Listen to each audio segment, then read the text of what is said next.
Senhor esteja convosco. Ele está no meio de nós. Proclamação do Evangelho de Jesus Cristo, segundo Marcos.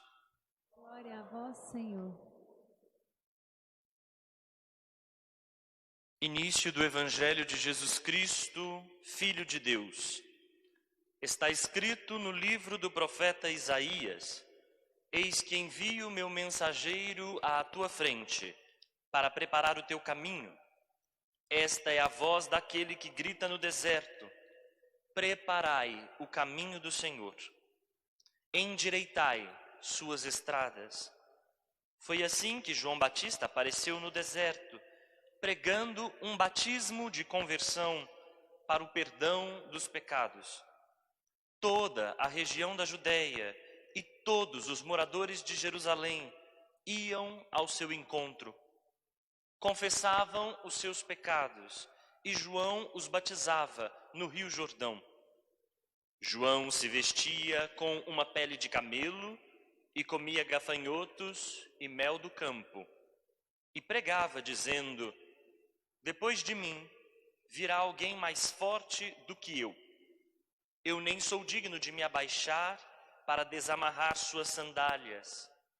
Eu vos batizei com água, mas ele vos batizará com o Espírito Santo.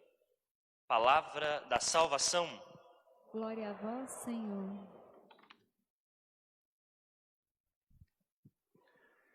Caríssimos irmãos, caríssimas irmãs, vocês que nos acompanham pelo canal do YouTube, pela Rádio América, se no domingo passado, primeiro domingo do Advento, nós podíamos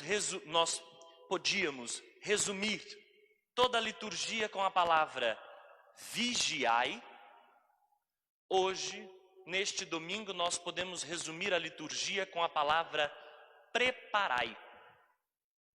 Preparar os caminhos do Senhor. A liturgia, portanto, aponta para a tarefa da conversão. Todo mundo já ouviu essa palavra, conversão. É muito interessante que alguns dizem assim: eu me converti a Jesus Cristo, eu sou convertido. Na realidade, todos nós estamos nos convertendo. A conversão é um processo de uma vida toda. A palavra de Deus é sempre o norte que nos orienta para esta conversão. Ou seja, não tem ninguém que possa gozar de uma coerência completa e absoluta ou dizer-se perfeitamente convertido ao Evangelho. Todos nós precisamos ainda hoje olhar para nós e perceber de que lugares nós precisamos sair e para que lugares nós precisamos ir para estarmos mais livres. A primeira leitura de hoje, tirada do profeta Isaías, fala de um povo que estava exilado. Exilado da sua terra, portanto distante de seu lugar natal, distante de seu povo, distante de seu templo. E é neste lugar de exílio que o povo amarga uma grande decepção. Onde estará Deus? Por que é que nós viemos parar aqui, nessa terra de desesperança e desolação? Alguns já estavam acomodados naquela situação e já nem mais se interessavam por Deus. Era como se Deus tivesse sido derrotado pelo povo inimigo. E se Deus foi derrotado, ele já não era mais causa de interesse. É desse lugar que o profeta Isaías vai buscar animar o povo e recuperar a sua esperança. E é Deus mesmo quem dirige a palavra ao profeta: consolai o meu povo, consolai-o. É assim que começa essa leitura de hoje. Deus é consolador e não suporta ver o seu povo sofrendo, não suporta ver a desolação de seu povo. Por isso pede ao profeta: consolai-o, falai ao coração de Jerusalém. Deus fala ao coração. Deus fala conosco na nossa intimidade. E o profeta deve dizer em alto e bom som, para que nenhuma surdez proíba de escutar a palavra, impeça de escutar a palavra. Ele deve dizer em alto e bom som para perfurar a surdez e a insensibilidade do povo, que este povo será liberto, que acabou o tempo do sofrimento. Então o profeta, com toda a sua coragem, anima a resistência do povo. É preciso levantar da dor, é preciso pôr-se de pé. Depois de toda decepção, é preciso renovar a coragem e caminhar outra vez. E por isso o profeta continua: preparai os caminhos do Senhor, aplainai os caminhos. As montanhas e os vales devem ser nivelados. É porque não pode haver nenhum caminho tortuoso que dificulte a saída do povo da escravidão e que dificulte a presença de Deus, a chegada de Deus. Porque no fundo, o que Deus quer é fazer encontro conosco, que a gente saia em sua direção, porque Ele sai em nossa direção. Que a gente seja capaz de caminhar para Ele, porque Ele caminha para nós. Então a conversão encontra como meta sempre isso, um encontro. A meta de toda conversão é sempre um encontro verdadeiro com Deus que vem em nosso socorro. Preparai no deserto o caminho do Senhor, diz o profeta. Preparar no deserto. Geralmente a gente pensa lá no deserto, com as dunas de areia, com um calor extenuante. E a gente se esquece da profundidade que o deserto tem na literatura bíblica. Deserto é o lugar onde Deus vai treinando o povo na liberdade. O povo saiu da escravidão do Egito e caminhou no deserto. E ali no deserto Deus foi se provando Deus do povo e foi ajudando o povo a se ver realmente livre. Porque é fácil sair do Egito, difícil é tirar o Egito de dentro do povo.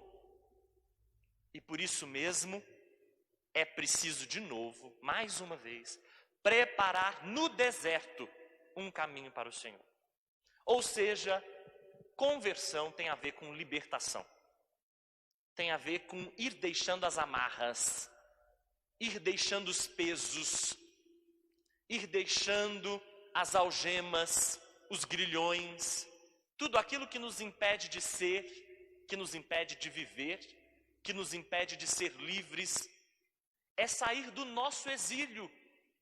E, portanto, todo mundo deve se perguntar: onde é que eu estou exilado? Onde é que eu estou longe da minha liberdade? E por isso, de onde eu preciso sair para alcançar a minha libertação? Porque Deus trabalha conosco para gerar essa liberdade. E vejam, Ele diz isso tudo no nosso coração. Ele fala ao coração. E o profeta diz mais: é na solidão que a gente aplaina os caminhos.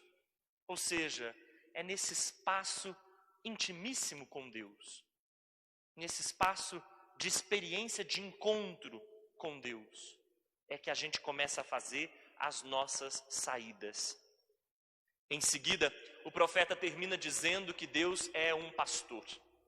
Ele conduz as ovelhas pela mão, ele leva os cordeiros no colo, ele tange as ovelhas mães, ele cuida como um pastor de seu povo. É este Deus que nós temos, um Deus que não quer a nossa conversão, porque é um Deus carrancudo. Tem gente que imagina Deus assim, um carrancudo, que quer converter-nos à força, como quem dobra a orelha de uma criança peralta.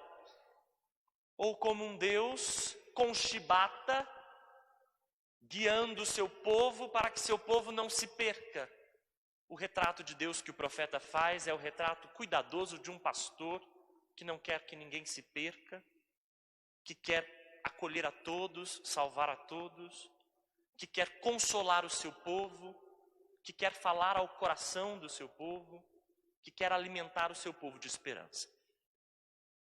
O Evangelho tem tudo a ver com isso, porque nos fala do exemplo de um homem que se compreende como voz que grita no deserto, João Batista.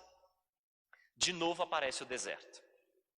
O deserto onde João Batista está como verdadeiro profeta, que come gafanhotos, bebe mel silvestre, veste peles de camelo. O Evangelho quer pintar João Batista exatamente com as cores do profetismo. Ele é um profeta. É um profeta que não prega só com a palavra, mas com o seu testemunho encarna aquilo que fala. Essa voz que grita no deserto e faz um povo que se converte passar pelo Rio Jordão, é o retrato também de um povo que quer sair de toda dominação e encontrar a liberdade. Se a gente lembrar do povo de Israel, o povo de Israel também passou próximo ao Rio Jordão para entrar na terra prometida.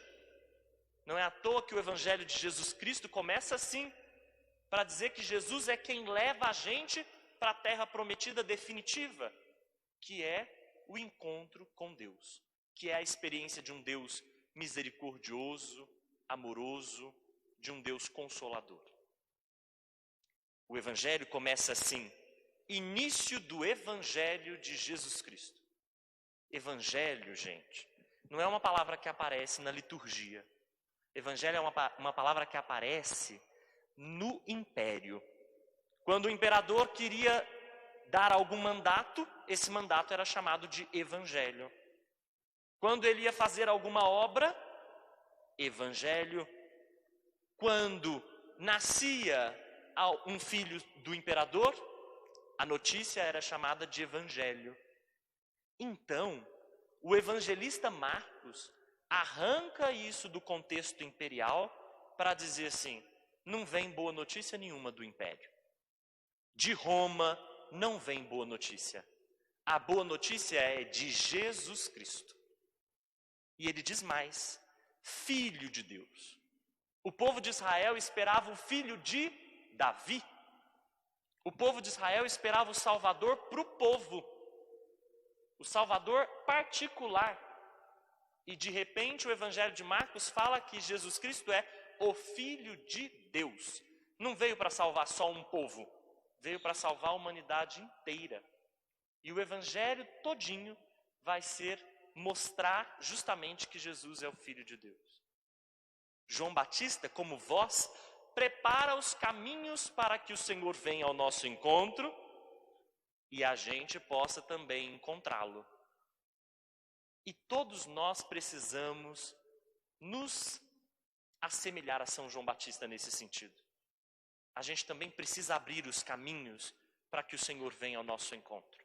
Preparar as veredas, aplainar as tortuosidades para que o Senhor nos encontre, porque Ele vem, e Ele vem vindo sempre. João Batista não desamarra as sandálias de Jesus, porque é só o noivo que pode desamarrar as sandálias, segundo uma lei antiga de Israel. Isso significa que Jesus é o noivo da humanidade. Ele vem para nos mostrar o amor do Pai. Ele vem para casar-se com a humanidade, de quem Ele fará sua esposa. Então Jesus Cristo vem para nos levar para a liberdade. E muitas vezes nós experimentamos, ao invés da busca pela liberdade, busca por servidões voluntárias. Ao invés de buscar a libertação e a justiça, nós buscamos mais grilhões e prisões. A segunda leitura de hoje fala de novos céus e nova terra. O mundo vai se diluir, diz a carta de Pedro. E a gente fica assustado achando que Pedro está falando de um fim de mundo, de um apocalipse. A gente gosta dessas histórias. A gente adora ouvir falar de fim de mundo. A gente até tem medo, mas a gente gosta de uma historinha de Apocalipse. E, no entanto, Pedro não está falando de um fim do mundo. Ele está falando do fim do mundo da injustiça. Deus não quer destruir a sua obra. Deus não quer acabar com o mundo. Deus quer acabar com o mundo da injustiça. Isso sim. Deus quer acabar com a injustiça, com a impiedade. Deus quer acabar com tudo aquilo que retira a nossa dignidade, que nos aprisiona, sufoca, pesa sobre os nossos ombros. E, por causa disso, nós precisamos buscar uma vida parecida com a de Jesus, santa, justa, em paz, porque é desse modo que nós vamos construindo novos céus e nova terra. É desse jeito que a gente vai preparando o caminho para o Senhor. Amém.